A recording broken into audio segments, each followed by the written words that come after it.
आज देखेंगे ज्यामितीय रचनाओं का ये महत्वपूर्ण क्वेश्चन, जो कि एक क्वेश्चन प्रत्येक पेपर में आता है पक्का, मैं वादा करता हूँ 100% मिलेगा। एक इस टाइप का क्वेश्चन पक्का मिलेगा। चलिएगा देखते हैं। क्वेश्चन लिखा है 3 सेंटीमीटर 5 सेंटीमीटर त्रिज्या के दो संकेंद्रीय वृत्त। संकेंद्रीय का मतलब ये होता है कि केंद्र एक ही होता है, वृत्त अनेक होते हैं। एक ही केंद्र पर अनेक वृत्तों का बनना संकेंद्रीय वृत्त कहलाता है। खींचिए तथा बाह्य वृत्त पर एक बिंदु लीजिए, लेकर दूसरे वृत्त पर स्पर्श रेखा, स्पर्श रेखा यानी वृत्त की परिधि पर एक बिंदु पर स्पर्श करती है स्पर्श रेखा। जो स्पर्श करे वही स्पर्श रेखा। स्पर्श रेखा की लंबाई ज्ञात कीजिए, गणना भी कीजिए। चलिएगा, दिया है सिद्ध कर, दिया है अभीष्ट आप लोग लिख लेंगे।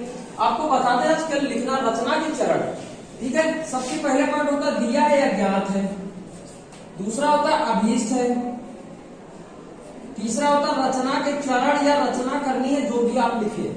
नंबर 1 2 3 4 5 डाट डाट डाट चले जाएंगे। दिया में क्या लिखेंगे, 3 और 5 सेंटीमीटर के दो संकेंद्रीय वृत्त दिया है। बाह्य बिंदु पर एक बिंदु मान लीजिएगा, वो दिया में लिखेंगे। अभीष्ट में क्या लिखेंगे कि स्पर्श रेखा खींचना है। रचना चले, सबसे पहले आप क्या करेंगे कि 3 सेंटीमीटर त्रिज्या का एक वृत्त बनाएंगे। सबसे पहले एक 3 सेंटीमीटर त्रिज्या का वृत्त बनाया, वो केंद्र है।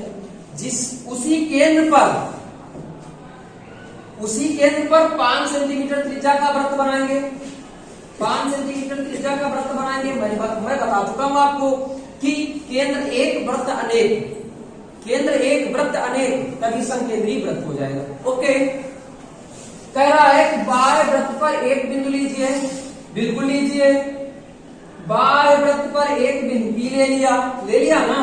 फिर भैया ओपी को मिला दिया, नो प्रॉब्लम। फिर ओपी रेखा का लंबवर्धक खींचा। प्यारे बच्चों, जितने लोग बैठे हो यहाँ पे सब लोग लंबवर्धक खींचना अच्छे तरीके से आता है। ओके, चलिए लंबवर्धक यहाँ प्रकार की नोट रखेंगे, आधे से अधिक दूरी लेके चाप लगाएंगे, सेम प्रक्रिया वही करेंगे, लंबवर्धक खींच देंगे। ओके, लंबवर्धक खींच दिया, इसको एम बिंदु दे देंगे, जो भी देना चाहे वो दे देंगे। यम को केंद्र, ये बीचे बीच से जाएगा, लंबवर्धक समवर्धक, ठीक है, समद्विभाजक वही बात है, बीचों बीच से जाएगा। यम को केंद्र मानकर यम ओ बराबर एम पी दूरी त्रिज्या लेकर एक वृत्त बनाया। जो पहले वृत्त को ए और बी पर काटता है, ए को बिंदु पी और बिंदु बी से मिलाया, बिंदु पी को ए और बी बिंदु से मिलाया। अतः वृत्त की अभीष्ट स्पर्श रेखाएं ए पी और बी पी है। बात करते हैं गणना की, ये तो हो गया। इसको ये आपकी क्या है, त्रिज्या, ये भी त्रिज्या। स्पर्श रेखा की लंबाई बराबर होती, प्रमेय से सिद्ध करते हैं। वृत्त चैप्टर में होता है, लेकिन चैप्टर वृत्त करता है। स्पर्श रेखा और त्रिज्या के बीच का कोण समकोण होता है, यानी 90। ये बन गया 90। ये भुजा आपकी बन गई कर्ण, जिसकी लंबाई थी 5, त्रिज्या बन गई 3, और ये लंब, हाँ ये आधार हो गया। लंब कितना आ जाएगा, पाइथागोरस प्रमेय देगा। समकोण त्रिभुज में जब दो भुजाएं पता हो तो तीसरी भुजा निकालनी हो तो पाइथागोरस प्रमेय का प्रयोग करते हैं। कर्ण स्क्वायर बराबर लंब स्क्वायर प्लस आधार स्क्वायर। भाई लोग, आप लोगों को पता है 4 आ जाएगा। 25 का वर्ग 9 घटा दोगे 4 आ जाएगा, लगा लोगे ना।